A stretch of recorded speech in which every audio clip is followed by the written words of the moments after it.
Walked into a distribution center. Catherine, you were on that trip, yeah?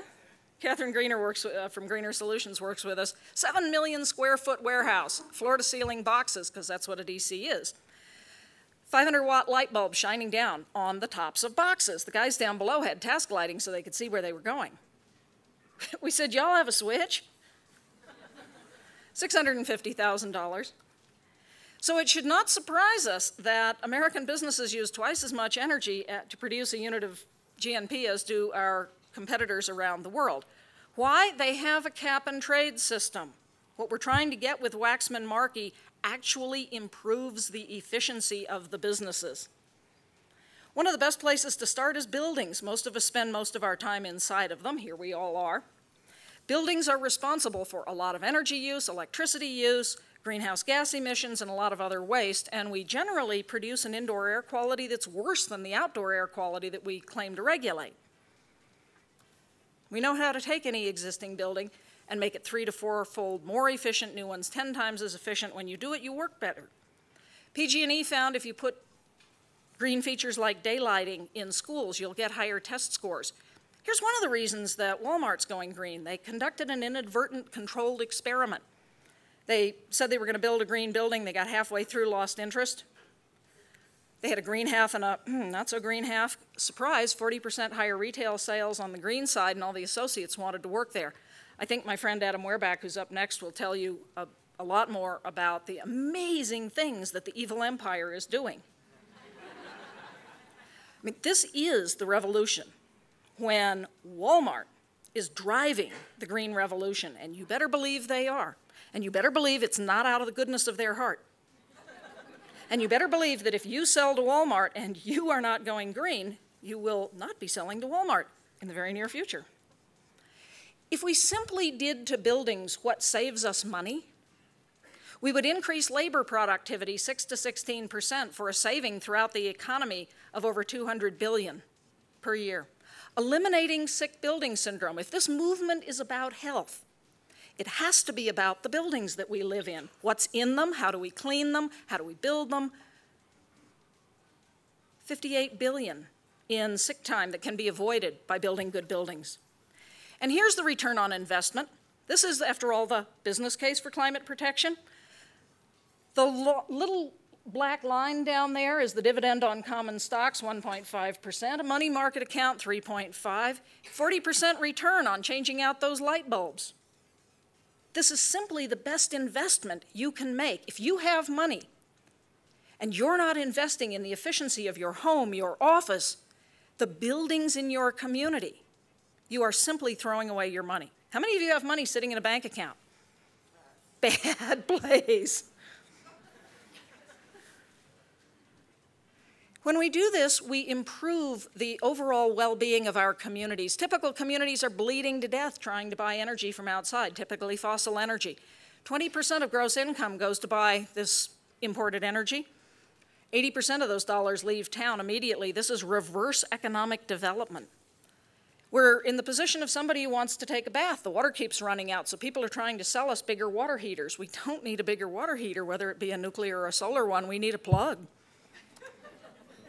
And this man invented one. His name is Wes Birdsall. He was the general manager of the Osage, Iowa Municipal Utility. Now, Osage is hardly the hotbed of industrial innovation in the United States, but he did an interesting thing as a business leader. He stepped across the meter to his customer's side to say, I'm going to help you use less of my product. Odd business model. He realized you don't want kilowatt hours of electricity. You wouldn't know what to do with one. It walked up and bit you. What you want are the services that energy gives you: cold beer, hot showers, industrial shaft power. If he can get you those cheaper through efficiency than through new supply, that's the business to be in. He wound up saving $1 million a year in this small rural town with this little thing. His was, yay big. They now are about this big, and they have a little TV monitor in them.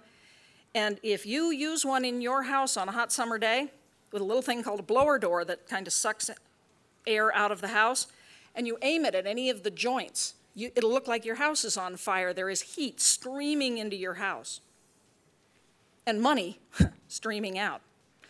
He wound up cutting energy bills to half that of the state average, unemployment to half that of the national average, because with the lower bills, more factories came to town. Per megawatt saved in a community, you will generate over $2 million in increased economic output. You'll generate increased wages, increased jobs. Here in Colorado, new study out from Pew, over the last 10 years, we have generated more new jobs in the clean tech sector than all other sectors in the state combined.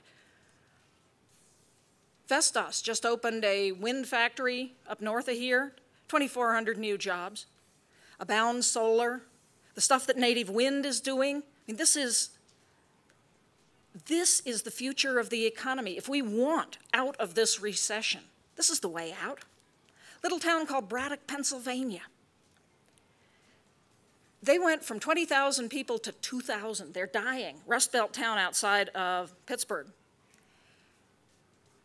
The mayor said, we're not going to die, we're going to go green. And they brought in companies making renewable energy. They are growing organic vegetables on the vacant lots. They are growing feedstock for biofuels on the vacant lots. They're rebuilding their town using green. Here's a tool you can download from our website called Solutions at the Speed of Business. It helps small businesses, you guys, cut your carbon footprint profitably. It is a web-based learning tool that walks you systematically through what your opportunities are. Take, for example, lighting, 18% of total energy in the US. You can save 75% of it cost effectively. Remember that 40% payback? Simple measures that any of you can implement. RE/MAX office down in Florida did some of these measures. First year, $7,900 in their pocket.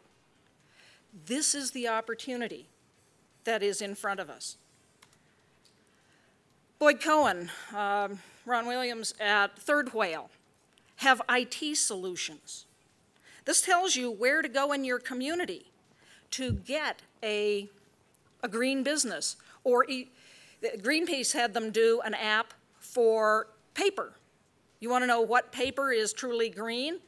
You just hit the little arrow and it tells you the story of the paper. And you can go through all of the different kinds of paper. If any of you have bright ideas about apps that would help your business, Boyd and Ron are here. They'd be happy to talk to you. Boyd and I are working together building a book, old-fashioned kind of technology, on all of these solutions called Climate Capitalism, the business case for survival. So watch for that about next spring. Put all these things together, what do you get? Florida, the Republican governor commissioned a Republican task force to look at what it would cost the state. I guess he'd been reading the Sports Illustrated swimsuit edition where they had the Marlins baseball player standing up to his waist in water because under the most optimistic projections of climate change, Florida floods. And he wanted to know what it would cost. He was quite surprised when he found that implementing some pretty aggressive measures to reduce Florida's carbon footprint would add $28 billion to the state economy between now and 2025. California fully implementing the Republican governor's cap and trade system, AB 32, would add $76 billion to the state economy. That would overcome their current deficit. And 400,000 new jobs. We can unleash this new energy economy. If we fail to, it will be the greatest market failure ever in history. If we succeed, it'll be the greatest prosperity ever in history. This is not a red or a blue issue, with all due deference to my friend Adam Wehrback. This isn't about colors. This is about whether or not we are going to have a secure and prosperous and meaningful society. My friend Jim Woolsey used to run the CIA. He drives a car, plug-in hybrid car, run off the solar panels on his roof, with a bumper sticker on the back says, "Osama bin Laden hates my car." He sees it as a national security issue.